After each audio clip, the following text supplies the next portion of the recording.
আপনার সন্তান আপনার কাছে সবচেয়ে বেশি প্রিয় এবং দুনিয়ার ভিতরে সন্তান হচ্ছে সবচেয়ে দামি। 4 ধরনের লোক থেকে এই সন্তানকে দূরে রাখবেন। নাম্বার 1, যেই সকল লোকেরা বাচ্চাদের দুষ্টুমি, বাচ্চাদের চঞ্চলতা পছন্দ করে না, বিরক্তি ফিল করে, কিন্তু অনেকে এটা সহ্য করতে পারে না, বলে তোমার বাচ্চা তো দুষ্ট কেন? বাচ্চারা দুষ্টুমি করবে না তো আপনি করবেন? ছোট ছোট বাচ্চারা মসজিদে আসলে অনেক মুরব্বী আছে বাচ্চাদেরকে মসজিদ থেকে বের করে দেয়। খবরদার, এই অধিকার আপনাকে কে দিয়েছে?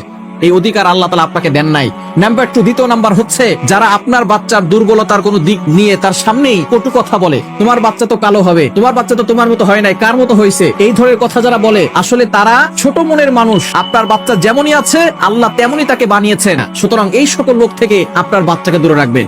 3 নাম্বার, যে সকল মানুষরা মজার ছলেও অশ্লীল কথা বলে, খারাপ ভাষায় কথা বলে, তাদের থেকে আপনার বাচ্চাকে দূরে রাখবেন। আর 4 নাম্বার হচ্ছে যাদের নজর ভালো না, তাদের থেকে সন্তানকে দূরে রাখবেন। অনেক আছে বদনজর দেয়, বদনজর খুব ভয়ঙ্কর জিনিস। সবসময় লা হাওলা ওয়ালা কুওয়াতা ইল্লা বিল্লাহিল আলিয়্যিল আযীম করে বাচ্চাকে ফু দিয়ে দিবেন। যদি কেউ এসে বলে তোমার বাচ্চা তো খুব সুন্দর, তখনই বলবেন মাশাআল্লাহ বলেন।